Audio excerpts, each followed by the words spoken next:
Good morning. We came out against ULM, played extremely hard defensively in the first half, which was big, built a big lead, and were able to win the game basically in the first half. Second half, we did what we needed to do and wound up with a 17-point win. So good effort. We get up the next morning and we fly to Shenandoah Valley and play James Madison. Couldn't finish at the rim early in the game. Both teams were playing really hard. I think the score was 2-2 at the first media and maybe 7-7 at the 10-minute mark of the first half. And then things started picking up from there. And we had a lead, gave them a opportunity to tie it at the end of the half, and they did. The Morse kid played very well for them, and he made a driving layup, and then he hit a big three-point shot to open the second half. And then he hit another one late in the game that was big for them. And then Molson hit the big one. It's a two-possession game. And Molson hits a big one. We thought he stepped out of bounds, and we're looking right down the line, and it rolled and rat-a-tatted and went in. And that was with less than a minute to go, so we would have had the ball back down 3. But guys played really hard, a lot of energy.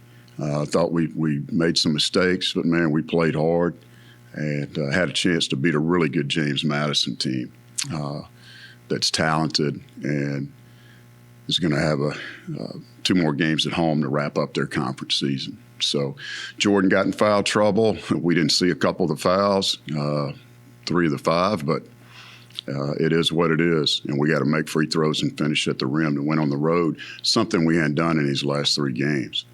You know, in this game, like the Southern Miss game, from a net standpoint, we're the underdogs, and we got to play better. Coach, how important is it to just finish at this point on the back half of the season? Obviously, you need to win one of the 2 to get a 4 seed or one of the 4 seeds. But how important is it to just finish strong heading into Pensacola? Well, it's very important, and we're trying to win 2, as you said, and we're still mathematically alive to win the championship, to win the number 1 seed. So I told you guys last week we got to continue to fight, and we've got to continue to improve. How important is it that these final 2 games are here? Well, it's a payback from earlier in the year, right? When we started 6 of 8 and had a stretch, we were 8 of 10 on the road. So it's good to be back home. Wish we'd have got one of those road games, but to be honest, the teams that beat us on the last 3 road games in the conference are better than the other teams we played. So it's nice to finish at home and continue to have some momentum going into Pensacola. Coach, several times recently, the guy that quote-unquote beat you was probably 4th or 5th or 6th on your list where guys really just stepped up. Is that a situation where, like Morris the other night, where you just say, shake their hand and say, you know, kid did a great job. We didn't expect him to score 24 points, and it was kind of a difference. Yeah, the same thing happened with Troy. Yeah, he was a difference. Morris had not started. He started that game. He had not been starting. They changed his starting lineup. I do think they mentioned that in games that he scores 14 points or 10-1. But I talked to Coach Byington after the game, and he said that Morris has been a disappointment for most of the year, and he almost dismissed him last week. He said, but I'm glad I didn't. So he really played, though. He came out and scored the ball, and we've got to have guys step up and do the same. And Jalen Dalcourt did that for us to some degree, helped us get back in the game. How much emphasis, I mean, y'all talked about it off and on all year, they're going undefeated at home, and now you're here the last week, and that's still alive. Is that something that's kind of secondary right now, or where do you kind of? No, we've got to win. Doesn't matter where we play from now on. So we want to win at home. The guys certainly like to do this. I know the 17-18 team started 14-0 at home and then lost their 15th game. So we want to get to 14. I mean, that's where we want to be, and should have a great game against Arkansas State. They're coming off a win over Georgia State at home. And then South Alabama had a big win against Monroe, and they'll come in here ready to play too. That game will be on ESPN2. It's Autism Week also, so we'll be recognizing that throughout the week.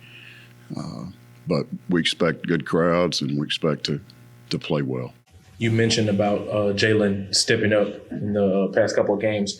Just how important was it for him to kind of get back in that groove? I know for a little minute he was kind of in a funk where he wasn't scoring much or he wasn't seeing the shots fall like he needed to. How important was it for him to get back on track too? Very important. We need him to score. He played really well in the tournament for us last year, and when he scores double figures, we usually have a pretty good record as well. So we need Jalen to continue his solid play. Do you almost look at this week that this is actually the start of the tournament and you're sort of trying to advance? We are, but we have been talking about that since the Southern Miss game. Every game, it's a tournament, gets a tournament championship game. And if we would have won out, we would have won it. But every game carries that same meaning that we have to scrap and fight and find a way when we're not at our best. And we've got to improve in some fundamental areas. Coach, talk about the two teams and what do you remember from the first games and how does that play into these rematches? Arkansas State, we jumped out on those guys in the first half and made shots and got a lead. I think Jordan had a really good first half, and we held them at bay. They cut it down a little bit, but I think we won by double figures. And they've got a really good guard who was 5 for 5 from 3, I think, the other day. Terrence Ford, and Caleb Fields is an all-conference player. He's been playing all year with a bad wrist, and I think he scored 24 the other night, and Ford had 21 maybe. But they've got a good team. Avery Felts can shoot the ball. They've got a guy averaging a double-double, right at a double-double, and Sheik. So we've got our hands full with them. And then South Alabama, we went from Monroe to South, and we're down at the half, a bucket. And the second half, we played much better, and we had a streak where we were able to spurt on those guys and get the lead, and then we hung on. So they shot the ball extremely well. In my opinion, South Alabama might be the biggest team in the league. They've got great size. And Samuel didn't play in that first game too, so he's a good player.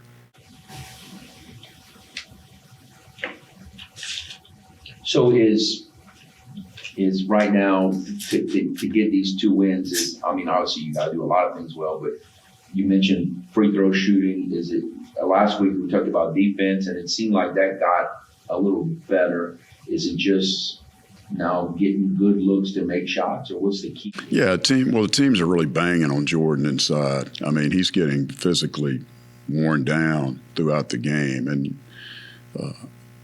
James Madison did a great job with that.